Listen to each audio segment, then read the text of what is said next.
would submit that the credibility of Pakistan is not very rich, not very inspiring, and anything that comes out of the Pakistani propaganda industrial complex needs to be assessed thoroughly.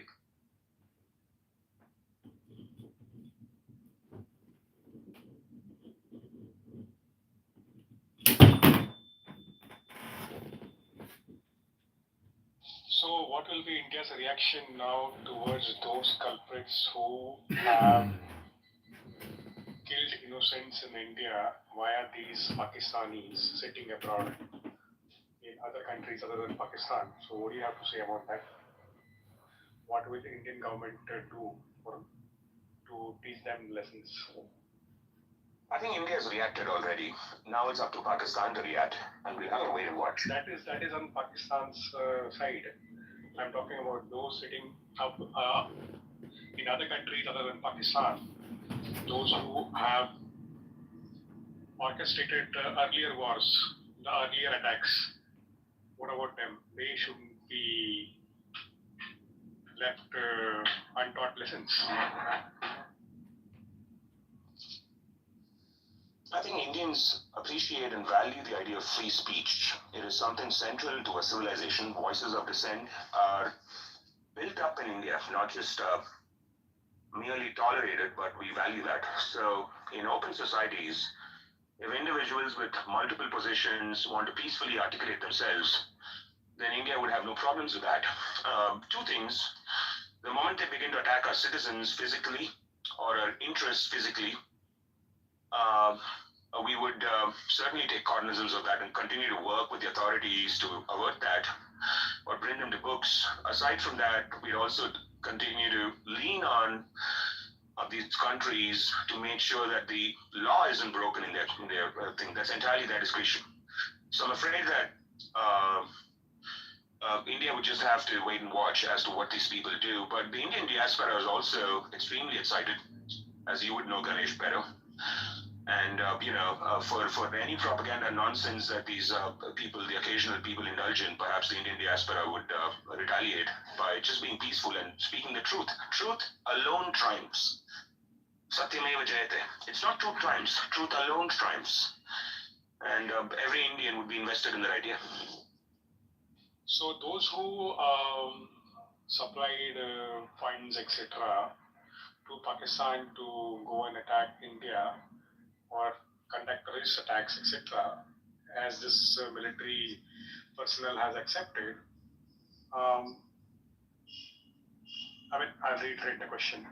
What will Indian government do to those sitting abroad in other countries other than India who have remote controlled the attacks in India via funding? We have to pick our battles, I'm afraid. It is a problem. I concede that it is a problem. But right now, that's also something that's been continually happening even before this terrorist attack. And there are no easy options on the table. What India can do is to push them back on FATF, as you would know, and try to dry up the pond for Pakistan, and then continue to work with global authorities towards making sure that these people are pulled up. But there's nothing else that you can do. I would say safeguard your borders and focus on economic growth, but at the same time push back against Pakistan and push back really hard. But get rich before you get old. And Indian focus should continue to be the economy and pick your battles real wisely. Yeah, battles need to be picked wisely, but then we have to keep records of who did what. And I think those people who did all those maybe in their old ages right now, and we need to bring them to, we have to ask Pakistan who were the US officials, etc., and UK officials, etc. I'll be naming the countries very, very openly. Who were they and who has funded, and give their names. So they have to be brought into international courts and they have to give answers. Yes, India could do that. It's not an either or situation, of course. I agree with you that India has to press for transparency, no question. And there's also a sense of remorse that seems to be brewing, generally speaking, amongst Western societies in the waking up to this the Pakistani problem.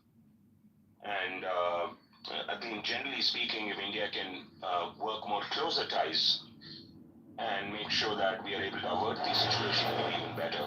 So yeah, yes to transparency, but what's more valuable is to work with these countries to avert these situations and just focus again, put your eye back on the ball and focus on the ball. The ball is prosperity, and these are situations that we have to react to violently, of course. See, again, unless and until we don't do appropriate teaching to these individuals who the allegations are there now, it is for them to work on those allegations that the Pakistani personnel has done. We have to expect a reply from those countries, and whomsoever was involved, they need to come and tell like what exactly are you going to do about these people who are in your country. You're not going to change their mind, Ganesh. It's just not. You're not going to change an Islamist's mind. You're not. No, I'm not talking about. I'm not talking about.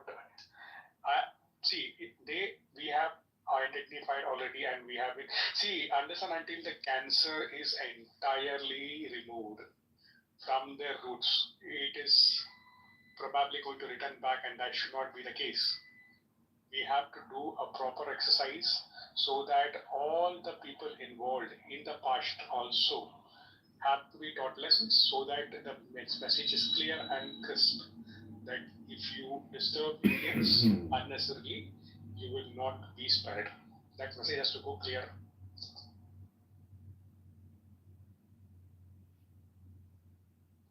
One of the things that I worry about is covert operations by jihadi complex in Pakistan in Indian cities. This is something, not at all wars fought through missiles and guns and weapons, because that would be honorable, as despicable an act of war is, that is at least honorable.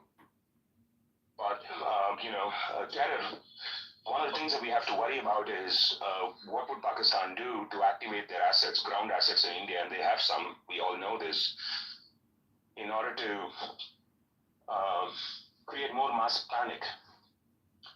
And that's something that we need to focus on. And I think what you're saying acts as a carpet, a runway for those events. So you're right, we have to worry about this. But right now is the time for us to teach these guys a solid lesson. And then we have to fight future wars on an as and when basis when they do occur. There are no good answers. There are no good options on the table, I'm afraid.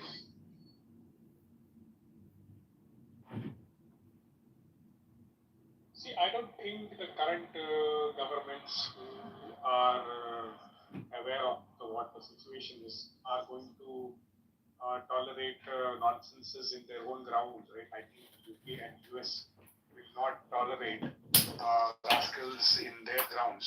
So obviously they are morally duty bound to address those themselves at first, and we have to give them a amount of time. While this statement has come from the Pakistani personnel, so let's not be pessimistic about those things as well, and let's see what happens.